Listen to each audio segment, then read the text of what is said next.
Toxic parents क्या होते हैं? टॉक्सिक पेरेंट्स कौन होते हैं?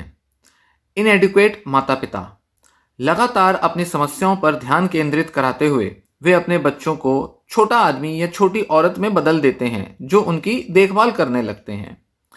कंट्रोलर्स नियंत्रक वे अपने बच्चों के जीवन को चलाने के लिए अपराध बोध, हेरफेर मतलब मैनिपुलेशन और यहाँ तक कि ज़रूरत से ज़्यादा मदद करने की रणनीति का प्रयोग करते हैं। तीसरे आते हैं एल्कोहलिक्स शराबी, नकारने वाली, डिनाइल में रहने वाले और अराजक मनोदशा में डूबे हुए। उनकी लत माता पिता होने की जिम्मेदारियों के लिए बहुत कम समय एवं ऊर्जा छोड़ती है। फिर आते हैं वर्बल एब्यूजर्स, मौखिक दुर्व्यवहार करने वाले, चाहे वे खुले तौर पर अपमानजनक हों या सूक्ष्म रूप से व्यंग्यात्मक। वे अपने बच्चों को लगातार अपमानित करके उनका मनोबल गिराते हैं और उनका आत्मविश्वास छीन लेते हैं। फिर आते हैं फिजिकल एब्यूजर्स, शारीरिक दुर्व्यवहार करने वाले, गहरे में बैठे अपने गुस्से को नियंत्रित करने में असमर्थ। वे अक्सर अपने अनियंत्रित व्यवहार के लिए अपने बच्चों को दोषी ठहराते हैं। सेक्सुअल एब्यूजर्स, यौन दुर्व्यवहार करने वाले माता पिता, चाहे वे खुले तौर पर यौन संबंध बनाते हों या गुप्त रूप से रिझाते हों। वे संसार के सबसे बुरे विश्वासघाती होते हैं जो बचपन के मूल को ही नष्ट कर देते हैं, मतलब उसकी मासूमियत को। बचपन में आपके साथ जो कुछ हुआ उसके लिए आप दोषी नहीं हैं, लेकिन अब आप इसके बारे में कुछ कर सकते हैं। टॉक्सिक पेरेंटिंग को जानें। गौरव, जो कि एक 42 वर्षीय पुरुष था, एक सफल ऑर्थोपेडिक सर्जन था, मुझसे मिलने आया जब उसकी 6 साल से विवाहित पत्नी उसको छोड़कर चली गई। वह उसे वापस पाने के लिए बेताब था, लेकिन बीवी ने उससे कहा कि जब तक वह अपने बेकाबू गुस्से के लिए मदद नहीं लेगा तब तक वह घर आने के बारे में नहीं सोचेगी। वह उसके अचानक भड़कने की आदत से डर गई थी और उसकी लगातार आलोचनाओं से थक चुकी थी। गौरव जानता था कि उसका स्वभाव बहुत चिड़चिड़ा हो गया है और वह झगड़ालू भी हो जाता है, लेकिन फिर भी जब उसकी पत्नी गई तो वह चौंक गया। मैंने गौरव से अपने बारे में बताने के लिए कहा और बातचीत के दौरान कुछ सवालों के साथ उसको अपने बारे में बताने के लिए प्रेरित किया। जब मैंने उससे उसके माता पिता के बारे में पूछा तो वह मुस्कुराया और एक शानदार तस्वीर पेश की, खासकर अपने पिता के बारे में जो एक प्रतिष्ठित हृदय रोग विशेषज्ञ थे। अगर वह नहीं होते तो मैं डॉक्टर नहीं बन पाता। वह सबसे अच्छे पिता हैं। उनके सभी मरीज उन्हें संत मानते हैं। मैंने उससे पूछा कि अब उसके पिता के साथ उसका रिश्ता कैसा है। वह घबराकर हंसा और कहा, रिश्ता तो बहुत अच्छा था जब तक मैंने उन्हें नहीं बताया कि मैं होलिस्टिक मेडिसिन में जाने की सोच रहा हूँ। मैंने उन्हें लगभग 3 महीने पहले बताया था और अब जब भी हम बात करते हैं तो वह इस बारे में चिल्लाना शुरू कर देते हैं कि उन्होंने मुझे फेथ हीलर बनने के लिए तो मेडिसिन ज्वाइन नहीं कराया था। उन्होंने मुझे इसलिए तो मेडिकल स्कूल नहीं भेजा कि मैं कोई नेचुरल हीलिंग के मेडिसिन में चला जाऊं। कल यह सब कलेश वास्तव में बहुत बुरा हो गया। वह परेशान हो गए और मुझसे कहा कि मुझे भूल जाना चाहिए कि मैं कभी उनके परिवार का हिस्सा था। इससे मुझे बहुत दुख हुआ। मुझे नहीं पता क्यों। शायद होलिस्टिक मेडिसिन में जाना इतना अच्छा विचार नहीं है किसी एलोपैथी डॉक्टर के लिए। जब गौरव अपने पिता के बारे में बता रहा था तो जाहिर तौर पर उतने शानदार तो वो नहीं थे जितना कि गौरव मुझे विश्वास दिलाना चाहता था। मैंने देखा कि वह बहुत ही उत्तेजित तरीके से अपने हाथ को जोड़ने और खोलने लगा। जब उसने खुद को ऐसा करता हुआ पाया तो उसने अपनी उंगलियों को एक साथ रखकर खुद को रोका, जिस तरह से कोई प्रोफेसर अक्सर अपने डेस्क पर करता है। ऐसा लग रहा था जैसे कि उसने अपने पिता से यह सब सीख लिया होगा। मैंने गौरव से पूछा कि क्या उसके पिता हमेशा से ही अत्याचारी रहे हैं? तो वो बोला, नहीं, असल जीवन में उतने नहीं। मेरा मतलब है वे बहुत चिल्लाते थे और चीखते थे और मुझे भी कभी कभी अन्य बच्चों की तरह पीटा जाता था, लेकिन मैं उन्हें अत्याचारी और बेरहम पिता तो नहीं कहूँगा। जिस तरह से उसने शब्द पीटा कहा, उसकी आवाज़ में कुछ सूक्ष्म भावनात्मक परिवर्तन ने मुझे चौंका दिया। मैंने उससे इसके बारे में पूछा। पता चला कि उसके पिता ने उसे बेल्ट से हफ्ते में 2 या 3 बार पीटा था। बचपन में गौरव को पिटने के लिए कुछ ज़्यादा बुरा नहीं करना पड़ता था। बस एक बुरा शब्द बोल दिया, थोड़ी बदतमीजी से बात कर ली, रिपोर्ट कार्ड में थोड़े मार्क्स कम आ गए, या किसी सब्जेक्ट में बिल्कुल पासिंग मार्क्स आए, या कोई ऐसा काम जिसे वो करना भूल गया जो कि घर में उसके लिए वो एक क्राइम की तरह होता था। ना ही गौरव के पिता इस बात के बारे में ध्यान रखते थे कि उन्होंने अपने बच्चे को कहाँ पीटा, कैसे पीटा। गौरव ने याद किया कि उसकी पीठ, उसके पैर, उसकी बाह, उसके हाथ और उसके नितंबों पर पीटा गया था। मैंने गौरव से पूछा कि उसके पिता ने उसे कितनी बुरी तरह शारीरिक रूप से चोट पहुंचाई थी। गौरव: मुझे खून तो नहीं निकला, या ऐसा कुछ तो कभी नहीं हुआ। मेरा मतलब है कि हाँ, मैं ठीक हो गया। उन्हें बस मुझे अनुशासन में रखने की ज़रूरत थी। मैं बोला, लेकिन तुम तो उनसे डरे हुए थे, है ना? गौरव: मुझे तो भय था कि कहीं मेरी मृत्यु ना हो जाए, लेकिन माता पिता के साथ ऐसा ही तो होता है ना, वो तो इसी तरह से डांटते हैं ना। मैं बोला, गौरव, क्या तुम चाहते हो कि तुम्हारे बच्चे भी तुम्हारे बारे में ऐसा ही महसूस करें? गौरव ने मेरी आंखों से नजरें चुराईं। इससे वह बहुत असहज हो रहा था। मैंने अपनी कुर्सी को और पास खींचा और धीरे से बोलना जारी रखा। तुम्हारी पत्नी एक बाल रोग विशेषज्ञ है, एक पीडियाट्रिशियन है। अगर वह अपने क्लिनिक में किसी बच्चे को देखती है जिसके शरीर पर वैसे ही निशान हैं जैसे तुम्हारे पिता की पिटाई के कारण तुम्हारे शरीर पर हुए थे, तो क्या उसे कानून के अनुसार अधिकारियों को इसकी सूचना नहीं देनी होगी? गौरव को जवाब देने की जरूरत नहीं थी। एहसास होते ही उसकी आंखों में आंसू आ गए। उसने फुसफुसाते हुए कहा, मेरे पेट में बहुत बुरी तरह से गांठ हो रही है, मुझे बहुत दर्द हो रहा है। गौरव का सुरक्षा कवच अब कमजोर हो गया था, मतलब उसके डिफेंसेस टूट गए थे। हालांकि वह बहुत ज्यादा भावनात्मक दर्द में था, लेकिन उसने पहली बार अपने गुस्से के मुख्य, लंबे समय से छिपे हुए स्रोत को उजागर किया था। बचपन से ही उसके मन में अपने पिता के प्रति क्रोध का ज्वालामुखी था, और जब भी मन पर इसका दबाव बहुत बढ़ जाता था, तो जो भी उसके सामने आता उस पर वह बहुत भड़क उठता, जिसमें आमतौर पर उसकी पत्नी होती थी। मुझे पता था कि हमें क्या करना है। उसके अंदर के पीड़ित छोटे बच्चे को पहचानना है और उसे ठीक करना है। जब मैं उस शाम घर पहुंचा, तो मैंने पाया कि मैं अभी भी गौरव के बारे में सोच रहा था। मैं उसकी रोती हुई आंखों को देखता रहा, क्योंकि उसे एहसास हुआ था कि उसके साथ कैसा बुरा व्यवहार किया गया है।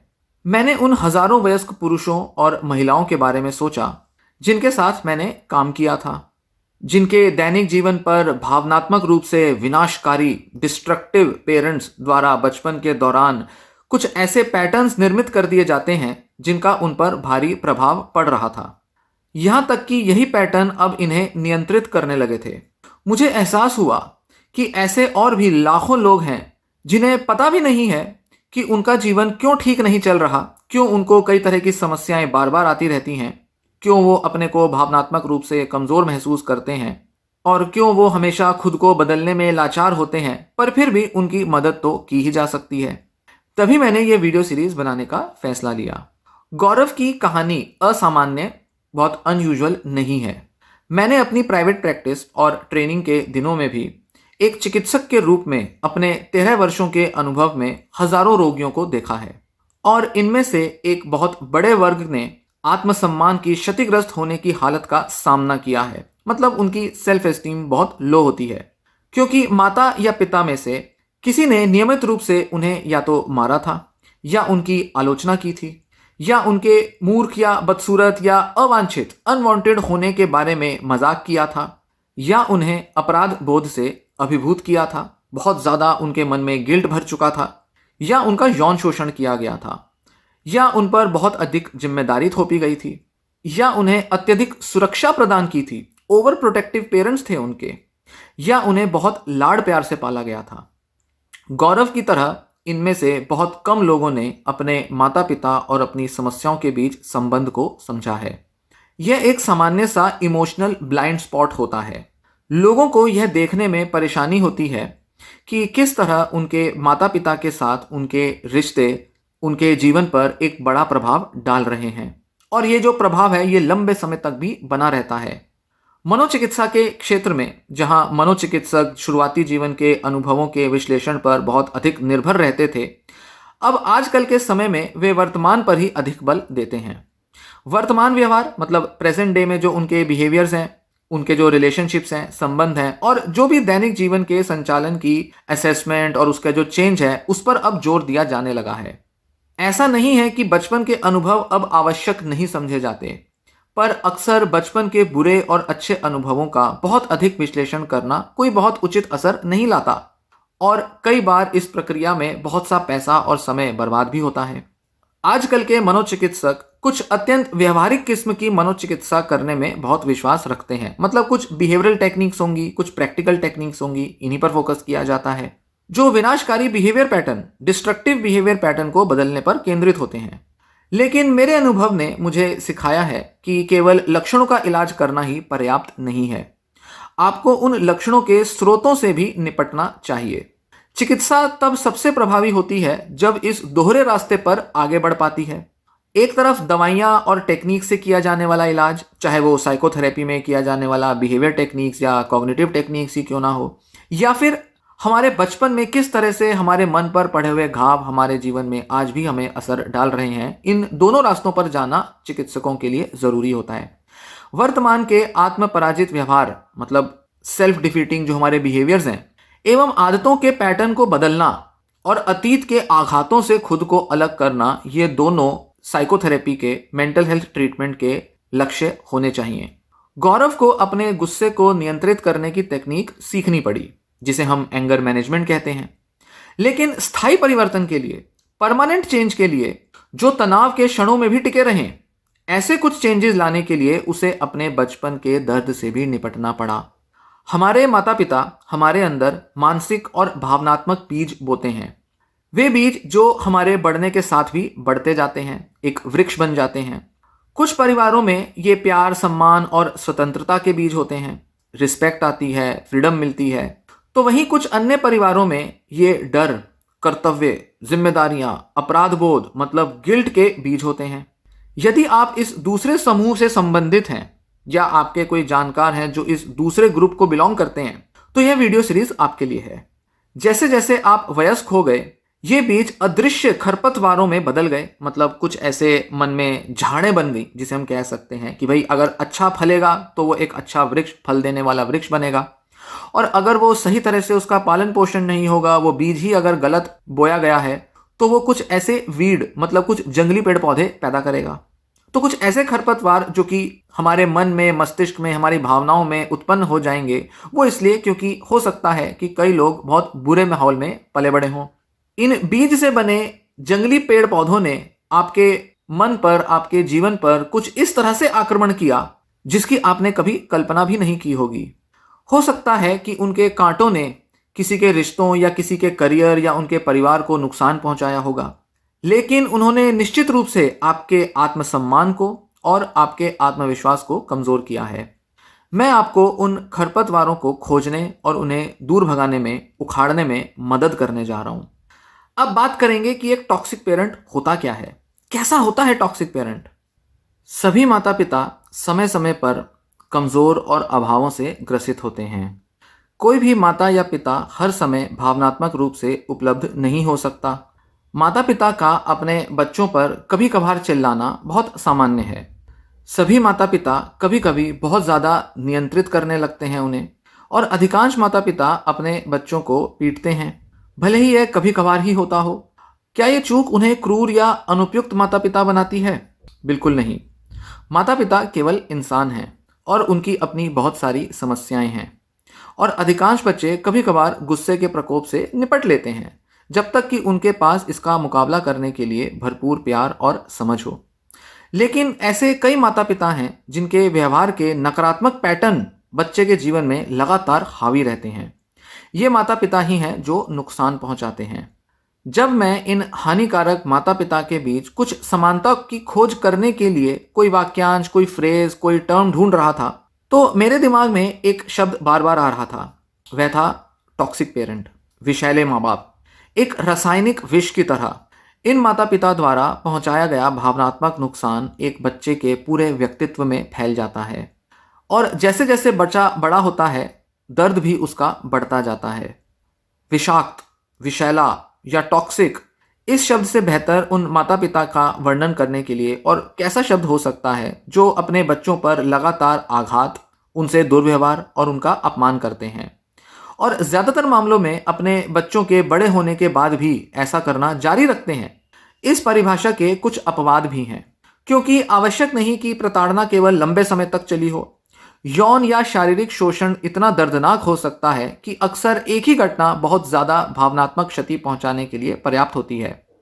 दुर्भाग्य से बच्चों का पालन पोषण करना हमारे सबसे महत्वपूर्ण कौशलों में से एक है, पर अभी भी बहुत हद तक इस कौशल को ना सीख पाना सामाजिक रूप से हमारी असफलताओं में से एक है। हमारे माता पिता ने इसे मुख्य रूप से उन लोगों से सीखा है जिन्होंने शायद इस दिशा में इतना अच्छा काम किया ही नहीं है, मतलब उनके अपने माता पिता। पीढ़ी दर पीढ़ी चली आ रही पुरानी तकनीकें, ज्ञान के रूप में पेश की जाने वाली ऐसी बुरी सलाह हैं जो काफ़ी सरलता से नई पीढ़ियां सीख लेती हैं, जैसे बच्चों को अगर डांटेंगे नहीं तो वो सीखेंगे कैसे, इत्यादि। बात करेंगे कि विषैले जो माता पिता हैं, मतलब टॉक्सिक पेरेंट्स हैं, वो आपके साथ ऐसा करते क्या हैं जिसकी वजह से उन्हें टॉक्सिक कहा जा रहा है। चाहे विषैले माता पिता के वयस्क बच्चों को बचपन में पीटा गया हो, या बहुत ज़्यादा उन्हें अकेला छोड़ दिया गया हो, या यौन शोषण किया गया हो, या मूर्खों की तरह व्यवहार किया गया हो उनके साथ, मतलब उन्हें मूर्ख समझा हो, ज़रूरत से ज़्यादा सुरक्षा दी गई हो, ओवर प्रोटेक्टिव रहे हो, या अपराध बोध से दबाया गया हो, वे सभी लगभग आश्चर्यजनक रूप से समान लक्षणों से पीड़ित हैं। क्षतिग्रस्त आत्मसम्मान, मतलब सेल्फ रिस्पेक्ट का चकनाचूर हो जाना, जो आत्म विनाशकारी व्यवहार की ओर ले जाता है, मतलब self destructive, self defeating behaviour patterns develop हो जाते हैं। किसी न किसी तरह से वे लगभग सभी बेकार, अप्रिय, अनलवेबल, वर्थलेस और अपर्याप्त महसूस करने लगते हैं, मतलब इनसफिशिएंट, इनएडिक्वेट महसूस करते हैं अपने बारे में, ऐसे वयस्क जिनका बचपन या जिनके माता पिता कुछ इस प्रकार से उन्हें मैनिपुलेट करते रहे हों। ये भावनाएं काफ़ी हद तक इस तथ्य से उत्पन्न होती हैं कि जो टॉक्सिक पेरेंट्स हैं उनके बच्चे अपने माता पिता के दुर्व्यवहार के लिए खुद को दोषी मानने लगते हैं, कभी कभी जानबूझकर, कभी कभी अनजाने में। एक असहाय निर्भर बच्चे के लिए पिता के क्रोध के सामने खुद को कुछ बुरा करने के लिए दोषी महसूस करना आसान होता है, बजाय इसके कि इस बच्चे के लिए यह भयावह तथ्य स्वीकार करना कि भाई उसके जो पिता हैं, जो कि रक्षक हैं, उन पर भरोसा नहीं किया जा सकता। इस सच को स्वीकारना ऐसे बच्चों के लिए बहुत मुश्किल हो जाता है, क्योंकि घर में एब्यूज़ किया जाना, चाहे वर्बली हो चाहे फिजिकली हो, वो बहुत नॉर्मल बन जाता है। जब ये बच्चे वयस्क हो जाते हैं तो वे अपराध बोध, गिल्ट की फीलिंग्स और अपर्याप्तता, मतलब इनएडिक्वेसी के उन बोझों को ढोना जारी रखते हैं, जिससे उनके लिए सकारात्मक आत्म छवि विकसित करना बेहद मुश्किल हो जाता है। परिणाम स्वरूप आत्मविश्वास और आत्ममूल्य, सेल्फ वैल्यू, सेल्फ वर्थ की कमी उनके जीवन के हर पहलू को प्रभावित कर सकती है। अब बात करेंगे कि कैसे अपनी मनोवैज्ञानिक नब्ज को टटोला जाए। यह पता लगाना हमेशा आसान नहीं होता कि आपके माता पिता टॉक्सिक हैं या थे या नहीं हैं। बहुत से लोगों के अपने माता पिता के साथ मुश्किल रिश्ते होते हैं।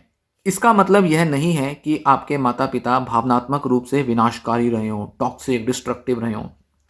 बहुत से लोग खुद को संघर्ष करते हुए पाते हैं, यह सवाल करते हुए कि क्या उनके साथ बुरा व्यवहार जो किया गया था, क्या वे केवल बुरा व्यवहार था, या वे बहुत ज़्यादा सेंसिटिव हो रहे हैं, ओवर सेंसिटिव, मतलब अति संवेदनशील हो रहे हैं, या सच में उनके साथ कुछ गलत किया गया है। इसकी पहचान करना मुश्किल हो जाता है। मैंने इस संघर्ष को हल करने की दिशा में पहला कदम उठाने में आपकी मदद करने के लिए निम्नलिखित प्रश्नावली तैयार की है। इनमें से कुछ सवाल आपको चिंतित या असहज महसूस करा सकते हैं।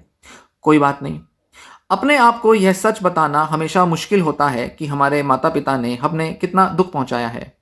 हालांकि यह दर्दनाक हो सकता है, लेकिन भावनात्मक प्रतिक्रिया देना पूरी तरह से स्वस्थ है। सरलता के लिए ये प्रश्न माता पिता को बहुवचन में संदर्भित करते हैं, भले ही आपका उत्तर केवल एक माता या एक पिता पर ही क्यों ना लागू हो। मतलब यहाँ दोनों पेरेंट्स की बात की जाएगी, केवल एक की नहीं, पर हो सकता है आपके फादर या मदर उनमें से कोई एक टॉक्सिक हो सकते हैं। पहली कैटेगरी में कि जब आप बच्चे थे तो अपने माता पिता के साथ आपका रिश्ता क्या कुछ ऐसा था, मतलब क्या आपके माता पिता ने आपको बुरा या बेकार बताया था? क्या उन्होंने आपको अपमानजनक नामों से पुकारा? क्या वे लगातार आपकी आलोचना करते थे? क्या आपके माता पिता ने आपको अनुशासित करने के लिए शारीरिक दर्द का इस्तेमाल किया? क्या उन्होंने आपको बेल्ट, ब्रश या किसी अन्य वस्तुओं से पीटा? क्या आपके माता पिता शराब पीते थे या ड्रग्स का सेवन करते थे? क्या आप इससे भ्रमित, असहज, भयभीत, आहत या शर्मिंदा महसूस करते थे? क्या आपके माता पिता भावनात्मक कठिनाइयों या मानसिक या शारीरिक बीमारी के कारण गंभीर रूप से उदास या अनुपलब्ध थे? क्या आपको उनकी समस्याओं के कारण अपने माता पिता की देखभाल करनी पड़ी? क्या बहुत लंबे समय तक आपको एक बड़े बच्चे की तरह ट्रीट करना पड़ा खुद को कि भाई मैं घर की जिम्मेदारियां निभाऊंगा क्योंकि मैं बड़ा बेटा या बड़ी बेटी हूं? क्या आपके माता पिता ने आपके साथ ऐसा कुछ किया जिसे कि गुप्त रखना पड़ा? क्या आपके साथ किसी तरह का यौन उत्पीड़न हुआ? क्या आप अपने माता पिता से बहुत डरते थे? क्या आप अपने माता पिता पर गुस्सा व्यक्त करने से डरते थे? कुछ इस तरह के सवाल। दूसरी कैटेगरी के सवाल, आपका वयस्क जीवन कैसा रहा है? आपका एडल्टहुड। क्या आप खुद को विनाशकारी, डिस्ट्रक्टिव या अपमानजनक रिश्तों में पाते हैं? क्या आपको लगता है कि अगर आप किसी के बहुत करीब आ गए तो वे आपको चोट पहुंचाएंगे या आपको छोड़ देंगे? क्या आप लोगों से ऐसी उम्मीद करते हैं कि वे आपके साथ बुरे ही रहेंगे, या सामान्य तौर पर जीवन में भी कुछ ऐसी ही अपेक्षा रखते हैं कि जीवन हमेशा कुछ बुरा ही लेकर आएगा? क्या आपको यह जानने में कठिनाई होती है कि आप कौन हैं, आप क्या महसूस करते हैं, या आप क्या चाहते हैं खुद से या अपने जीवन से क्या चाहते हैं? क्या आपको डर है कि अगर लोग आपको असली रूप में जान जाएंगे तो वो आपको पसंद नहीं करेंगे? क्या आप सफल होने पर चिंतित महसूस करते हैं और डरते हैं कि कोई यह पता लगा लेगा कि आप धोखेबाज हैं? क्या आप बिना किसी स्पष्ट कारण के क्रोधित या दुखी हो जाते हैं? क्या आप पूर्णतावादी हैं, परफेक्शनिस्ट हैं? क्या आपके लिए आराम करना या अच्छा समय बिताना मुश्किल होता है बहुत? क्या आप रिलैक्स नहीं कर पाते बिल्कुल? अपने सबसे अच्छे इरादों के बावजूद, सबसे अच्छी इंटेंशंस के बावजूद, क्या आप खुद को बिल्कुल अपने माता पिता की तरह व्यवहार करता हुआ पाते हैं? तीसरी कैटेगरी, एक वयस्क के रूप में अपने माता पिता के साथ आपका रिश्ता। पहले था एक बच्चे के तौर पे अपने पेरेंट्स के साथ कैसा रिश्ता रहा, अब यहां बात हो रही है कि एक एडल्ट के तौर पर आपका अपने पेरेंट्स के साथ कैसा रिश्ता है। तो इस कैटेगरी में कुछ ऐसे सवालों पर ध्यान दें कि क्या आपके माता पिता अब भी आपके साथ वैसा ही व्यवहार करते हैं जैसा कि तब करते थे जब आप एक बच्चे थे? क्या आपके जीवन के कई बड़े फैसले इस बात पर आधारित होते हैं कि आपके माता पिता आपको स्वीकार करेंगे या नहीं? क्या माता पिता के साथ समय बिताने के दौरान या उनके साथ समय बिताने के बाद आपकी भावनात्मक या शारीरिक प्रतिक्रियाएं तीव्र हो जाती हैं? बहुत इंटेंस इमोशंस महसूस करते हैं उनके साथ टाइम स्पेंड करने के बाद? क्या आप अपने माता पिता से असहमत होने से डरते हैं? क्या आपके माता पिता आपको धमकियों से या अपराध बोध से मैनिपुलेट करते हैं, प्रभावित करते हैं? क्या आपके माता पिता आपको पैसे से, मनी से मैनिपुलेट करते हैं? क्या आप अपने माता पिता की भावनाओं के लिए जिम्मेदार महसूस करते हैं खुद को?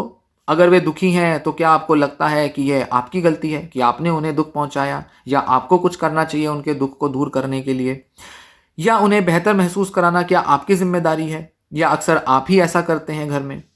क्या आप मानते हैं कि आप चाहे जो भी करें यह आपके माता पिता के लिए कभी भी पर्याप्त नहीं होगा, सफिशिएंट नहीं होगा?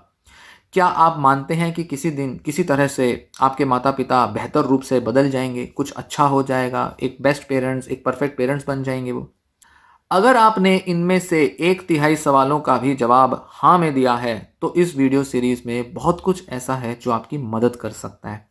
भले ही कुछ वीडियोस के विषय आपकी स्थिति के लिए प्रासंगिक ना लगें, रिलेवेंट ना हो शायद आपके लिए, लेकिन यह याद रखना महत्वपूर्ण है कि सभी विषैले माता पिता, सभी टॉक्सिक पेरेंट्स, चाहे उनके दुर्व्यवहार की प्रकृति कुछ भी हो, कैसा भी उन्होंने मेल ट्रीटमेंट किया हो, मूल रूप से एक जैसे घाव ही छोड़ते हैं।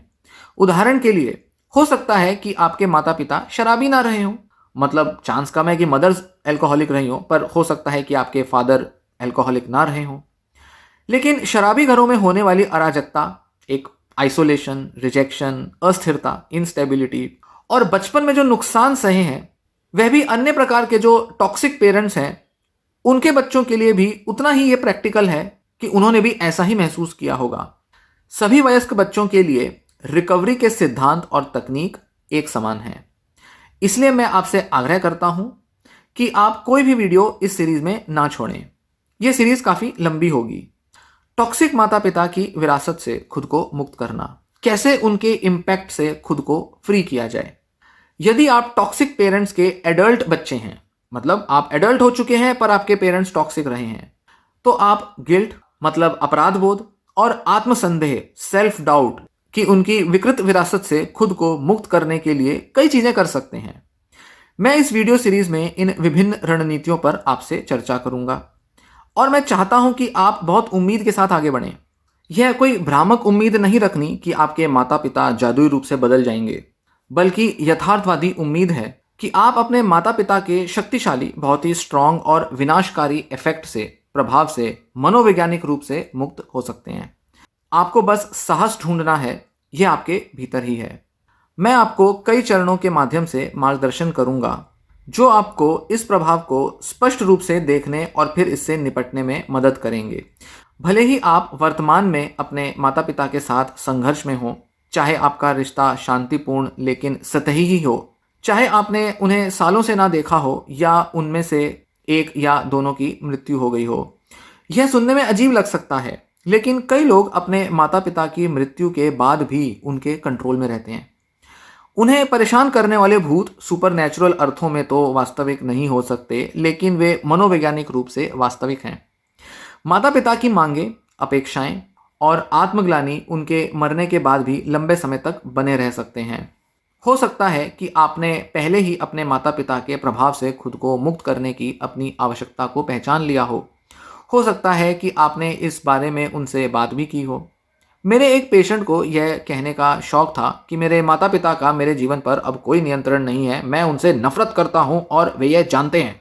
लेकिन बाद में उसे एहसास हुआ थेरेपी के दौरान कि उसके गुस्से की आग को हवा देकर उसके माता पिता आज भी अभी भी उसे मैनिपुलेट कर रहे थे। यह भी एक तरह का इफेक्ट ही तो था जो उस पर छूट गया था, और उसके गुस्से में उसने जो ऊर्जा डाली, उस मैनिपुलेशन का जो इम्पैक्ट है और उसकी वजह से जो वो आज भी गुस्से में है, वह उसके जीवन के अन्य हिस्सों पर भी भारी पड़ रहा है। अतीत के भूतों और वर्तमान के राक्षसों को भगाने के लिए उनका सामना करना एक महत्वपूर्ण कदम है, लेकिन इसे कभी भी क्रोध की गर्मी में नहीं किया जाना चाहिए। आप एक सवाल पूछ सकते हैं कि क्या मैं जिस तरह से हूं उसके लिए मुझे खुद को जिम्मेदार नहीं ठहराना चाहिए? क्या मेरी ये सारी समस्याएं मेरे कारण नहीं है? क्या ये सिर्फ मेरी नकारात्मक और नेगेटिव सोच की वजह से नहीं है? ये तो मेरे ऊपर है कि मैं इसे कैसे बदलता हूं, इसमें माता पिता को दोष क्यों देना?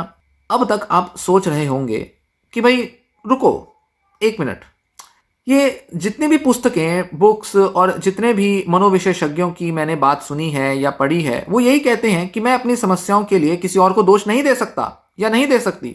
तो फिर आप ऐसा क्यों कह रहे हैं कि भाई अपने माता पिता के साथ अपने संबंधों को एनालाइज करो, देखो कि कैसे उनके टॉक्सिसिटी का आप पर असर आ रहा है?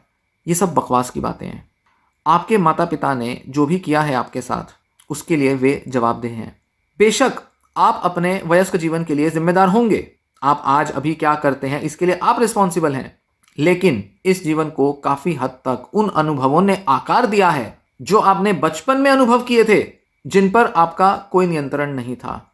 सच तो यह है कि एक असहाय बच्चे के रूप में आपके साथ जो भी किया गया उसके लिए आप जिम्मेदार तो नहीं हैं, लेकिन अब आप अभी इसके बारे में कुछ करने के लिए, सकारात्मक कदम उठाने के लिए जिम्मेदार तो जरूर हैं। ये कुछ ऐसा ही है, आपने सुना होगा कि मैं इस चीज़ के लिए तो जिम्मेदार नहीं कि मैं गरीब घर में पैदा हुआ, पर मैं एक गरीब व्यक्ति के तौर पर मरूं, इसके लिए मैं खुद जिम्मेदार हूं। तो कुछ इस तरह की सोच बनानी होगी जहां आप अकाउंटेबिलिटी लें, जिम्मेदारी लें अपने लिए, अपने अंदर बदलाव लाने के लिए। पर लाइफ के किस एरिया पर आपको फोकस करके खुद को बदलना है, इस चीज़ का आपको चुनाव करना होगा और समझना होगा कि कैसे आपके पेरेंट्स के साथ बने हुए रिलेशन आपकी आज की प्रॉब्लम्स को भी अफेक्ट कर रहे हैं। और इसी बारे में इस वीडियो में मैं आपको बताऊंगा। यह वीडियो सीरीज आपके लिए क्या कर सकती है। हम साथ मिलकर एक महत्वपूर्ण यात्रा शुरू कर रहे हैं। यह सत्य और खोज की यात्रा है, या ये कहें कि मनोवैज्ञानिक सत्य खोजने हैं आपको अपने बारे में। इसके अंत में आप पाएंगे कि आप अपने जीवन को पहले से कहीं ज़्यादा कंट्रोल करते हैं। मैं आपकी समस्याओं को रातों रात गायब हो जाने या उसके बारे में कोई बड़ा आश्वासन तो नहीं दे रहा हूं, लेकिन अगर आपके पास इस सीरीज में दिए गए काम को करने का साहस और शक्ति है, तो आप वयस्क होने के नाते मिलने वाली ज़्यादातर जो शक्ति है और इंसान होने के नाते मिलने वाली जो ज़्यादातर गरिमा है, उसको अपने माता पिता से वापस पा सकेंगे। इस काम की एक भावनात्मक कीमत है। एक बार जब आप अपने रक्षा कवच को हटा देंगे, अपने डिफेंसेस को तोड़ेंगे, तो आप क्रोध, चिंता, चोट, भ्रम और विशेष रूप से दुख की भावनाओं को महसूस करेंगे। अपने माता पिता की आजीवन भर जो छवि आपने निर्मित की है, उसके विनाश से अधूरेपन, अकेलेपन और त्याग की तीव्र भावनाएं पैदा हो सकती हैं। अगर कुछ क्रियाएं या पहलू आपको असहज करते हैं तो इसे पर्याप्त समय दें, थोड़ा टाइम लें। यहां जो महत्वपूर्ण है वह है कि आपकी प्रगति हो, गति नहीं, स्पीड नहीं पकड़नी। ये नहीं कि 5 वीडियोस की सीरीज में सब चीजें जान ली, नहीं, स्पीड आपकी अपने हिसाब से रखें, पर आपकी प्रोग्रेस होनी चाहिए बस। इस सीरीज में विषयों को स्पष्ट करने के लिए मैंने अपने अनुभव से केस हिस्ट्री का भरपूर उपयोग किया है। कुछ ना कुछ केसेस आपसे डिस्कस करूंगा। इस सीरीज में सभी केस मेरी फाइलों में से हैं और उन्हें ठीक उसी तरह से पुनः प्रस्तुत किया गया है जैसे वे लिखे गए थे। मैंने जिन थेरेपी सत्रों को, सेशंस को यहाँ पर आपके सामने प्रस्तुत किया है, वे सब अभी भी मेरी याददाश्त में जीवंत हैं, चाहे कितने ही पुराने मैंने केसेस क्यों ना देखे हों। बस एक बार रीड करता हूँ और सब याद आ जाता है, और मैंने उन्हें ठीक उसी तरह से फिर से बताने का हर संभव प्रयास किया है जैसा कि वे हुए थे। कानूनी कारणों से केवल नाम और पहचान की परिस्थितियां यहाँ बदल दी गई हैं। इनमें से किसी भी मामले को नाटकीय नहीं बनाया गया है। कोशिश की है जो रियल कन्वर्सेशंस थी वही मैं यहाँ पर आपको बताऊं। ये मामले सनसनीखेज लग सकते हैं, अरे किसी की लाइफ में ऐसा हो रहा है, ये तो सिर्फ उसी की लाइफ में हुआ है, जैसे कि सोशल मीडिया पे कोई बड़ी सी कोई कहानी सुन रहे हैं, किसी की दुख भरी कहानी।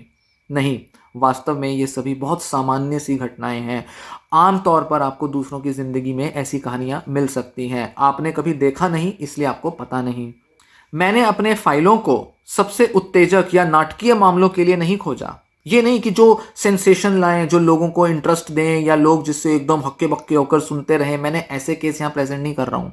बल्कि मैंने ऐसे मामलों को चुना है जो स्पष्ट रूप से उन कहानियों का प्रतिनिधित्व करते हैं जो मैं हर दिन सुनता हूँ। इस सीरीज में मैं जो मुद्दे उठाऊंगा वे मानवीय स्थिति के विकृत उदाहरण नहीं है। ये कुछ एबनॉर्मल से लोग नहीं है जिनके साथ कुछ बुरा हो रहा था, नहीं, जबकि वे सभी हमारी साझेदार जिंदगी का हिस्सा है। आप मेरे जैसे लोग हैं, ये जो हम आसपास देखते हैं, जो हमारी शेयर्ड लाइफ्स हैं, उसी के हिस्से हैं ये सब। यह सीरीज 2 खंडों में विभाजित है।